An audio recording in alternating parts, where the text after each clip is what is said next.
ပါခင်ဗျာတစန်းချီတဲ့ကျူတူပါတယ်ကျွန်တော်အခုတစ်ခေါက်ပြောချင်တာဗာလေလဲဆိုရင်ဒီတစန်းချီတဲ့ဝန်ထမ်းမျိုးကနေပြီးတော့မြန်မာနိုင်ငံလုံးမှာရှိတဲ့မြို့နယ်ပေါင်း200ကျော်ကိုရိုင်းရဲ့နေကြပန်အလူပို FCH ဆိုတဲ့အစရှိတဲ့ delivery ရုံးကမှ300ကျော်တဲ့စင်ပို့ဆောင်ပေးရရှိပါတယ်အဲ့လိုပို့ဆောင်တဲ့အခါမှာအိမ်ရောက်ဝင်ရှင်းစင်နဲ့ပို့ဆောင်ပေးတာဖြစ်တဲ့အတွက်ဝယ်တဲ့သူတွေက unique ချက်စားနဲ့ဝယ်လို့ရပါတယ်အခုဆိုရင် ရိုင်းရဲ့ဘက်ကနေပြီးတော့ကျွန်တော်တို့ဘက်ကတောင်းကြတာလေးရှိပါတယ်အဲ့ဒါဗာလေလဲဆိုရင်ဒီရင်ကတော့ရိုင်းရဲ့ဘက်ကပို့တဲ့အခါမှာချမ်းမြေအပြင်တစ်ထုပ်ကိုဒီပို့လိုက်တဲ့အထုပ်တစ်ထုပ်ကို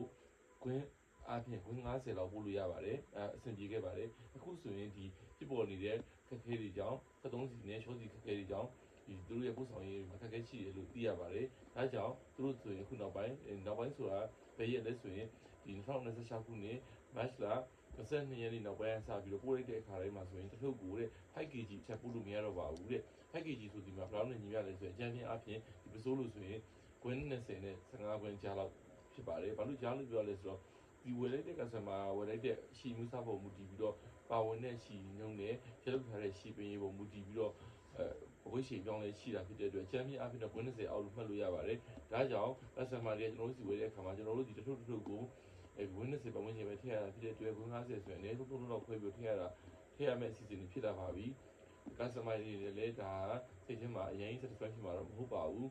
ကျွန်တော်တို့မှာနောက်ထပ်ဒီလန်တစ်ခုတော့ရှိပါတယ်ကျွန်တော်တို့ဆရာဝန်တွေကြားသူတွေဆိုရင်သိပါတယ်ဒီမြောက်ဝတီဆိုရင်အများနဲ့မကိစ္စရပါတယ်နီးတဲ့မျိုးလေးတွေဆိုပြောပွဲတို့နေပြည်တော်တို့တက်ကုံတို့ဒိုင်ဦးပေါ့ဒါကြဒိုင်ဦးဆိုအများနဲ့ပို့ရတယ်ဒိုင်ဦးတို့ဝေါ်တို့ဖြူတို့ပေါ့နော်အဲ့ဘက်တွေဆိုသိပါတယ်အများနဲ့ကိစ္စနေပဲပို့တာပါတချို့ဘက်ကလည်းဝေးတဲ့မျိုးလေးတွေရှိပါတယ်သူတို့ဆိုလည်း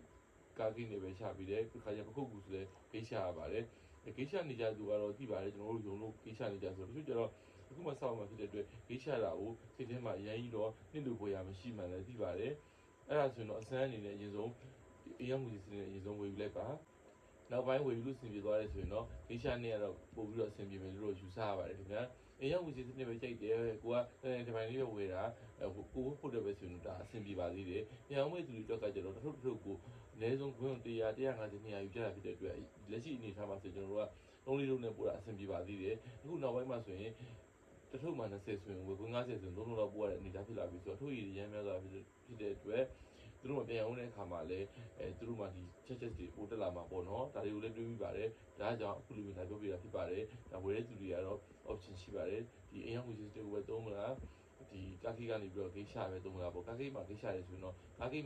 ကိုဂိတ်ရှာပြီးကြောင်းဂိတ်မှာအပ်ပြီးကြောင်းဒီစာပြရင်တော့ငွေလွှဲပေးရပါတယ်အဲ့ဒီမှာတစ်ချက်ပါပဲကဆမ်မာငွေချိုလွှဲခြင်းပေါ့နော်ဝယ်လက်ဆက်သူတွေကတော့ကြိုပြရမှာလို့သိတယ်တခါတချို့ကဆမ်မာဒီနေ့ဆိုရင်ပဲ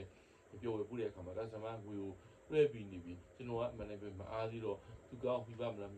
တ်တောင်ပူနေရတာပေါ့နော်တခါကျရင်သူတို့ငွေကိုကြိုထားရဆိုကိုယ်မှာတာဝန်ကြီးပါတယ်အကြောင်းကြောင့်မပို့မိတာတော်လည်းကောင်းဥမဲ့ထုတ်ကမှားပြီးတော့တစ်ခုလွဲသွားတယ်ဆိုရင်သူ့ပဲရှာထားတဲ့အထုပ်ကထဲကမှားသွားရင်ကိုယ်မှာပို့ပြီးတာဝန်ရှိတယ်ပေါ့နော်ဒါကြောင့်ငွေကြိုလွှဲတာတွေတော့ကျွန်တော်တို့မှာတာဝန်ကြီးပါတယ်အားလုံးကျေးဇူးတင်ပါတယ်ခင်ဗျာ